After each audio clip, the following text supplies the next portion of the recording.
Butkus! Two-time All-American, University of Illinois. All-Pro, Chicago Bears. Hall of Famer, Chicago Bears. Unfortunately, no championship in the NFL. But regardless, Butkus! And anybody who grew up in the 60s knew number 51 for the Bears was none other than that growling monster, one of the quintessential monsters of the Midway, Dick Butkus. A homegrown talent, went to a homegrown state school, and then played for the hometown Chicago Bears. And Dick Butkus celebrating his life as just a real character, a great player, and a whole lot of fun, both on and off the field. And this show, and this is Will O'Toole for Park Ridge Sports History, welcoming you to a Columbus Day show. I'd like to spend a little time on Dick Butkus and then move on. And I'm just going to play, let's just say, I'm just giving you the facts. I'm going to be Officer Joe Friday of sports history here as I break down maybe 4 potential candidates for the National League Cy Young. And the inspiration was an article I saw in the New York Post recently about what players or what pitchers should be considered for the Hall of Fame. And I think I took 4 that the columnist brought up, and I can't remember what columnist it was. And that really doesn't matter. It's just a matter of, I'm just going to give you the facts and let you, let's say you were in that seat as one of the voters for Cy Young for the National League. Whom would you vote for if you had that Cy Young vote? So I hope to break down some of the, I only took 4 candidates, and 3, of course, went to the postseason. 1 just came up a little short with in the National League West, that of being the San Diego Padres. But I'd like to get on to a little bit about Dick Butkus. I guess I'm going to do really a nostalgic look at the Chicago Bears and Dick Butkus. For me, I saw maybe Dick Butkus play 1 or 2 times. For all those who follow the NFL today, I mean, basically you can watch every game. And, of course, the NFL has made it even more convenient with a number of game nights, Thursdays, Sunday nights, in addition to Monday night.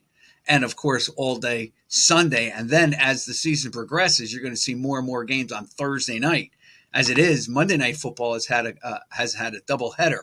But I just want you to know, growing up in the 60s and early 70s, TV wasn't, or sports wasn't as broadcast as it is today. And there are a number of reasons. One is, of course, are all the sports channels and really the emergence of cable. And now with the emergence of computers and streaming services, now you can get games basically 365, 24 hours a day, 7 days a week from all over the globe. So if you're a big soccer fan, boy, oh boy, you can just turn on the TV at almost any time and watch a soccer game. Same with the college football.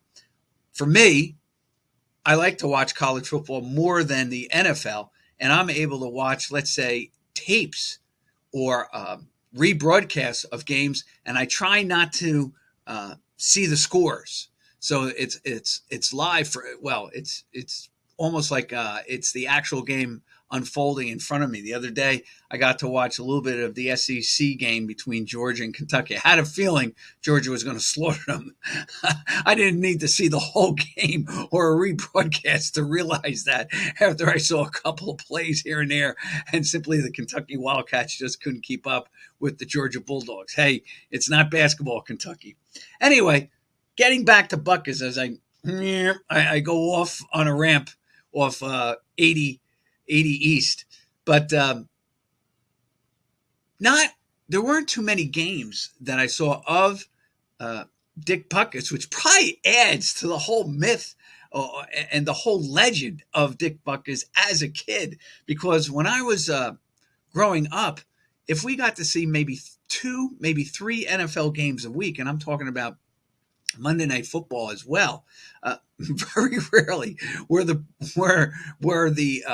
Chicago Bears of the late 60s and early 70s included any kinds of those packages. That was one of the reasons they always showed, let's say, or it seemed to be, that CBS was the home of the Dallas Cowboys. Because if you recall, most of the NFL had a rule that said that you couldn't broadcast a home game. So I never saw the Giants until 1973 at Yankee Stadium. And that was only for that season. I remember I was a Houston Oilers fan, and I remember the only game I saw of Houston that year was opening day at Yankee Stadium, and the Giants just simply drubbed the Oilers. And I think the Giants went on to win only one more game in 1973. And here I got to see one of the big games, and boy, was I mad. And it was a home game for the Giants because I think in 1973, if you were able to sell out your stadium within 72 hours of the game broadcast, the NFL would allow the local stations to broadcast your game. And that's really now the Giants, of course, are always sold out. So basically from that time forward, you were really seeing the Giants every Sunday. Anyway, getting back, I never saw Butkus play specifically. Always heard about him.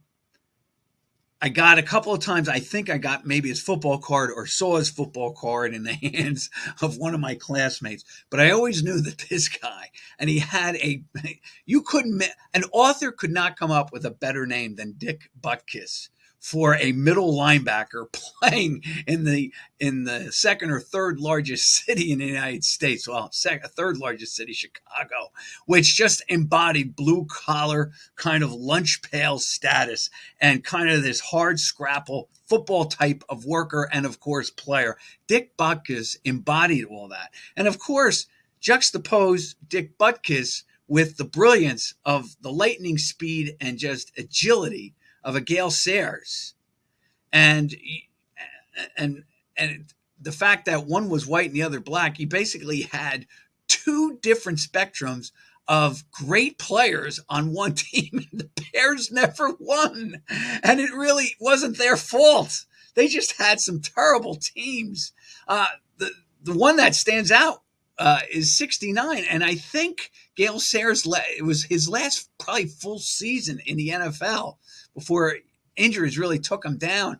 And I think that Sayers actually led the league in rushing that year, and both were all pros.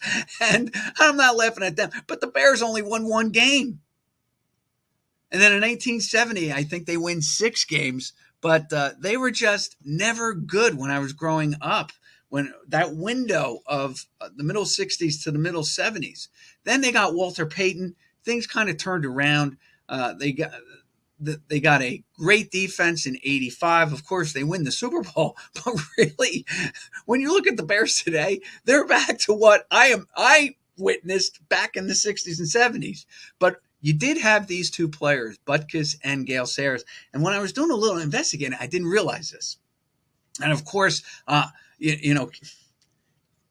kids who I work with and all the rest of it, they say, "Oh my God, so I don't know that much." But I like to investigate and research. And of course, sometimes I have, quote unquote, a photographic mind of certain instances and certain events.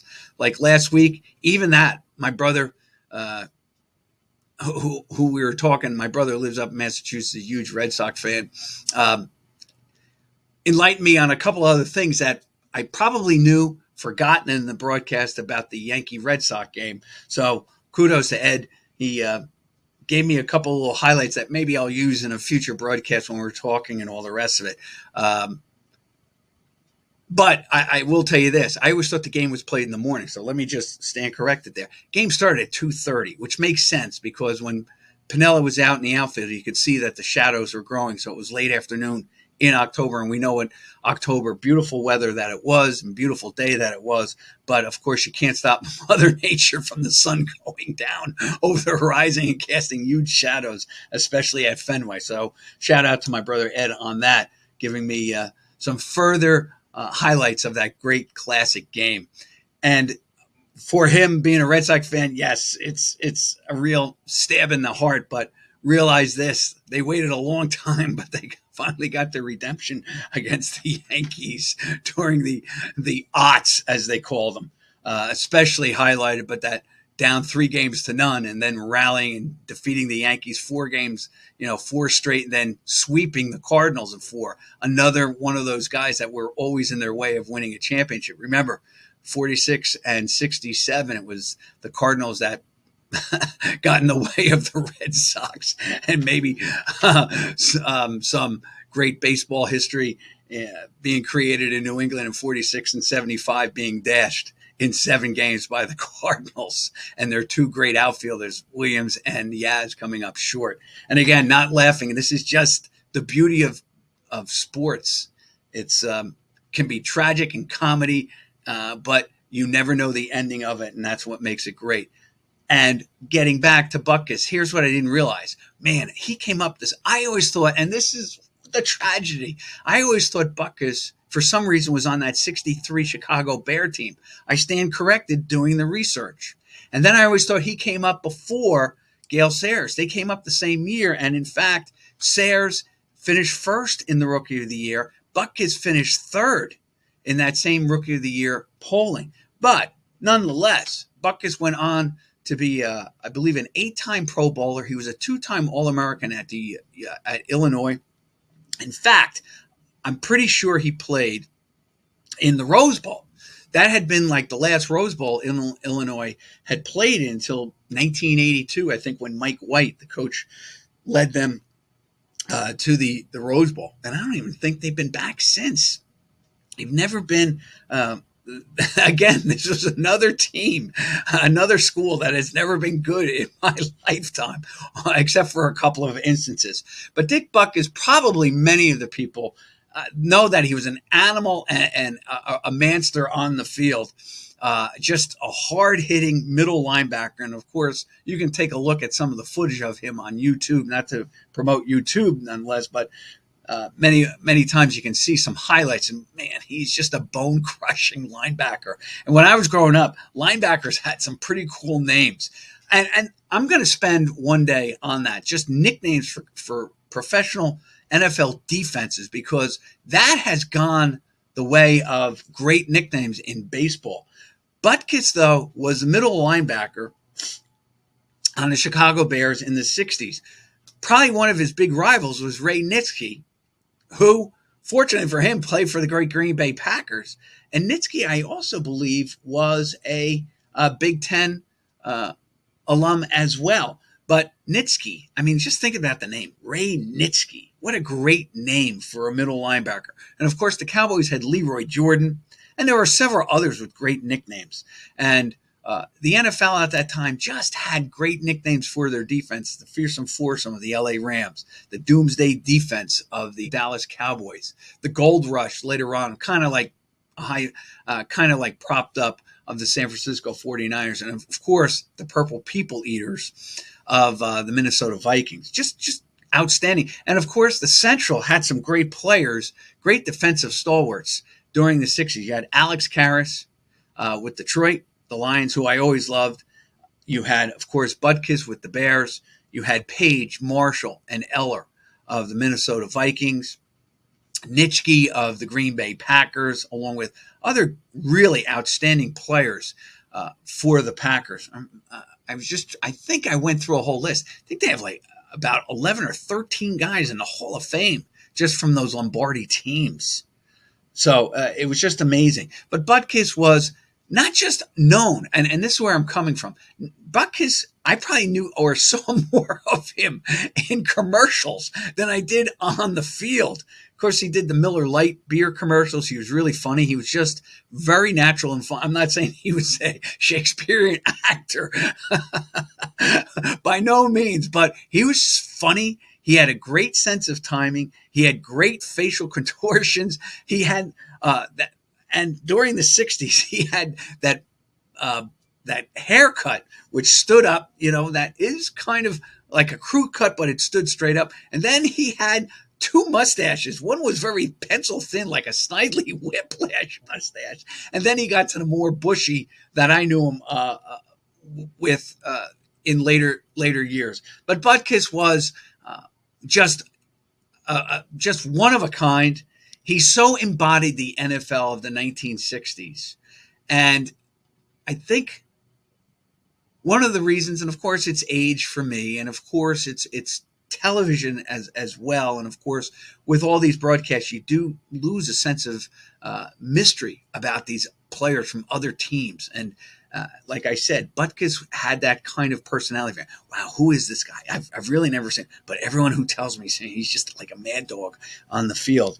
And with all the broadcasts of football, you kind of lose that charm of the game. Do I want the broadcast to go away? Certainly not, because I'm an obsessed sports fan and I love to have it at my fingertips with the remotes and all the rest of it. But at the same time, we do lose that certain mystery about players.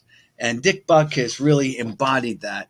And that's why I did the cartoon this week. I know I'm probably a few days late on it, but you're never too late to pay tribute to a great football player, obviously a Hall of Famer, and one of George Halas's, probably one of his favorite players that he had. I know they had a rift later on in their relationship. They kind of patched it up, so I was glad about that. But when you think of the Bears in the 60s, I'm telling you right now, I think of Gale Sayers, probably Brian Piccolo because of the movie. That was based off the book I Am Third by Gale Sayers, Dick Butkus, and of course Gale Sayers. They were charming and fun and beasts on the field. And of course, we've done a show on Gale Sayers, his brilliance on the football field that was ended prematurely by the thing that is always hovering over all great running backs, and that is injury. And of course, Sayers, though, in that small window of time and games, really electrified the fans and really brought something to the gridiron each week. Just a great player. And Butkus, of course, please turn on and watch the hits. They are one of these where you cover your eyes, but you kind of like look still to see the hits. And boy, did he put a pasting on rival players. It's like things that he did, and not just Butkus, but many of the players of the time, you're not getting away with today because they've really started to protect the players a little bit more. But what I tell you, it seemed like he was twisting heads off because it always seemed like every play he was making, the helmet was flying off of the opponent or his head was rolling 10 yards down the line. That's what I mean about Butkus. It's the cartoonishness that I'm bringing to it, but it's the legend, it's the myth, and it's the mystery of a guy that maybe I saw play once or twice in my lifetime, full time in a full game. Anyway, I'd like to turn the last 10, 12 minutes to this. As I stated, I saw an article, and I believe it was in the Post, and it was about candidates for the Cy Young. So I picked out 4 guys that I thought were pretty fair, and I'm not going to give you my opinion. I decided I'm not going to give you my opinion because I'm just going to let you decide, and we can have some fun with that. And I'd like to start with the relief pitcher, Devin Williams, because I went on another site today and I said likely candidate for the NL Cy Young Award. Now, Devin Williams, right-handed pitcher. I tell you, the more and more I see some of these pitchers, boy, they are all built like linebackers, like Butkus. I mean, Devin Williams is 6'2", 192. He's one of the exceptions that usually you're seeing a guy 6'2", and he's about 240 as a starting pitcher. Well, obviously he's a relief pitcher. He had 36 saves this year for the Brewers, who won the NL Central Division, kind of going away. They actually played 5 straight or 6 straight games against the Reds. That, thanks to the beauty of the schedule. They hadn't met the Reds the whole year. Then the Reds were getting hot. And I do remember this. Credit to my brother Jim. He was particularly worried about the back-to-back series with the Brewers. And then that was going to be like the last time they played them all year. And that was back in July. Well, in that series, basically the Brewers put the nail in the coffin for the Reds in terms of winning the NL Central. So they were going to have to go after that. And we kind of realized that they were just going to be at best a wild card team. They didn't even make that, although we are happy that they finished over 500, which was kind of remarkable in itself.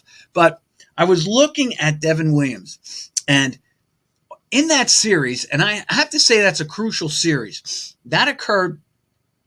Oh, that was the thing. Ready? They met on a Friday, right after the 4th of July. Friday, 7/7.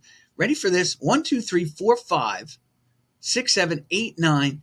They met of 9 straight from 7/7 to 7/26. The Reds and the Brewers met like a total of 9 times over that space. Unfortunately for the Reds, they lost every encounter that Devin Williams was involved. In fact, ready for this, from 7/7 to 7/26, he picked up save 19, 20, 21, 22, 23. Then he goes to Philadelphia and Atlanta and saves 2 more games against playoff teams, and then gets his 26th save against the Reds on July 26th. By the way, 2 days prior to that, he won the game 3-2 for his 5th win on the season. So here's what I'd like to break this down. Ready for this? Consider this. Devin Williams with 36 saves and only 5 blown. All right, so he's 36 minus 5. That's 31. I like to say he's a plus 31. In addition, he was 8-3, so he's a plus 5. Add those two together, he's a plus 36 for the Brewers in terms of wins. Well, the Brewers won 92 games. So he's responsible for over a third, or was in over a third of their wins. Whether you agree with how relief pitchers are used today is not really the issue. The issue is he was in those games. He did what he was supposed to do, kind of like a pinch hitter coming in and getting that one big hit. In this instance, he had to get 3 outs. In those games, ready for this, I'll tell you this. He had saves in 30 of 36 games, or 30 of his 36 games was 30 of his 36 games was against teams above 500. He never pitched more than 1 inning all year, though. So I'm just giving you the facts.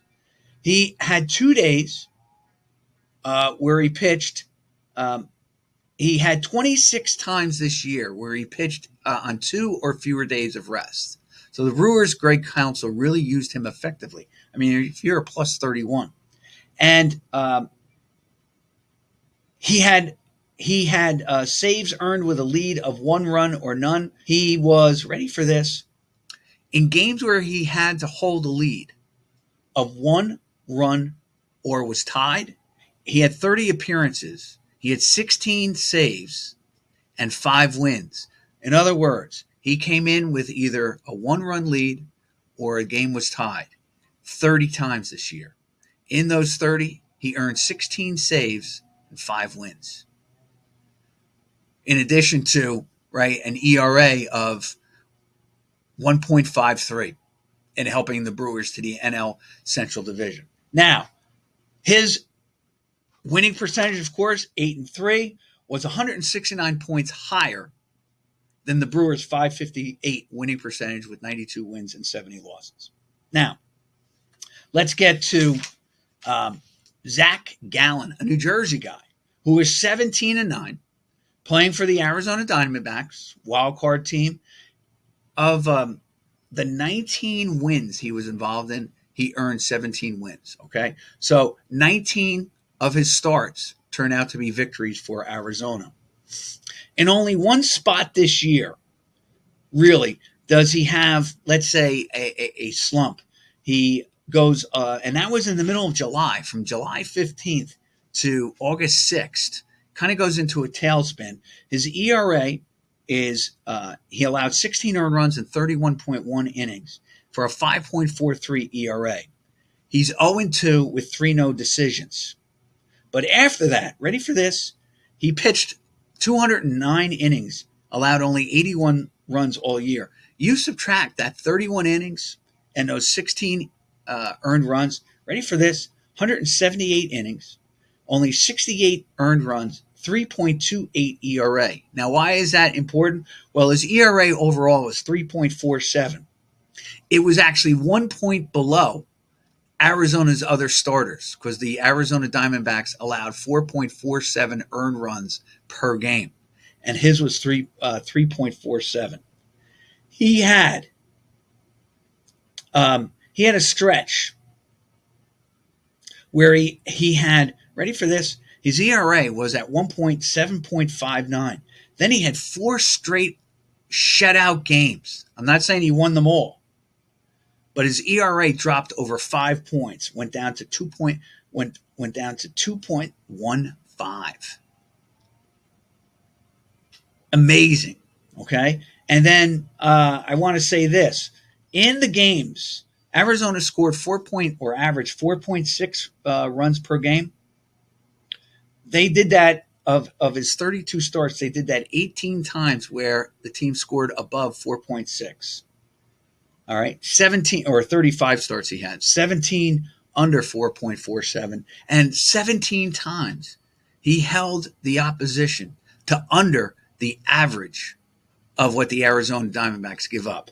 All right, so he was quite effective. I think I said that right, and I'll say it again. There are 18 instances in his starts where the Arizona Diamondbacks, normally scoring 4.6 runs a game, scored higher than that. And there were 17 instances where Arizona, which had a team ERA of 4.47, where in fact Zach Gallen held the opposition to his ERA or under 17 times. In other words, when Zach Gallen went out there, he gave his team a chance to win. And I know this is the big thing, that the war guys aren't so big on wins anymore. But look, if a guy goes out and pitches under what the team average for ERA, and that's a team concept too, and if he pitches under that, he's got to be pretty effective. All right, third guy, and he wins 17-9. He has a .654 winning percentage. It's 125 points higher than the Arizona record of 84-78. And I want to do 2 more guys here. Blake Snell.